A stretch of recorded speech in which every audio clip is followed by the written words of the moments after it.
आम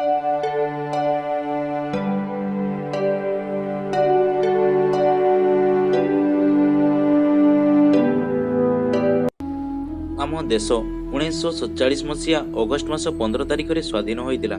यह संभव हो पारिथिला आमर महान स्वाधीनता संग्रामी मानक पई।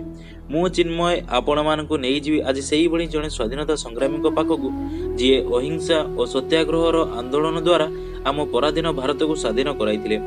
तांकु जातिर पिता और बापूजी बोली आमे आदर रे कहिताउ। तांकर जन्म 1869 मसीहा अक्टोबर मास 2 तारिख रे पोरबंदर रे होइदिला। तांकर पूरा नाम मोहनदास करमचंद गांधी। तांको पितांको नाम करमचंद गांधी। तांको मातांको नाम पुतुलीबाई गांधी। तांकर जीवन साथी थिले कस्तूरबा गांधी। तांकर 4टी संतान थिले। गांधीजींकर मृत्यु 78 वर्ष बयस रे 1948 मसीहा जनवरी मास 30 तारिख रे 3टी गोलीमाड़ रे होइतिला। तांको स्मरण रे रखिया पई तांकर जन्म तारीख अक्टोबर 2 को आमे प्रति वर्ष गांधी जयंती रूपे पालन करि आसुछु। एबे जानिबा गांधीजी विषय रे किछि जणा और अजणा कथा। गांधीजी लंडन यूनिवर्सिटी रे वकिलाती पाठ पढ़ी। नोबेल शांति पुरस्कार पई महात्मा गांधी को 5 थर चयन करा जायतिला।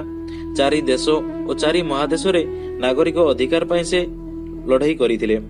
गांधीजी मोर शरीर शोभायात्रा दीर्घ 8 किलोमीटर पर्यंत व्यापी थिला। शहीद हेबार 21 वर्ष पर गांधीजी सम्मानार्थ रे ग्रेट ब्रिटेन पक्षर डाक टिकेट प्रचलन आरंभ होइतिला। जीवन काल रे गांधीजी हाराहारी दैनिक पदयात्रा 18 किलोमीटर थिला, जहाँकि 2 थर विश्व भ्रमण पई यथेष्ट। गांधीजी असंख्य पत्रबंधु मध्य थिले टॉलस्टॉय, आइंस्टाइन।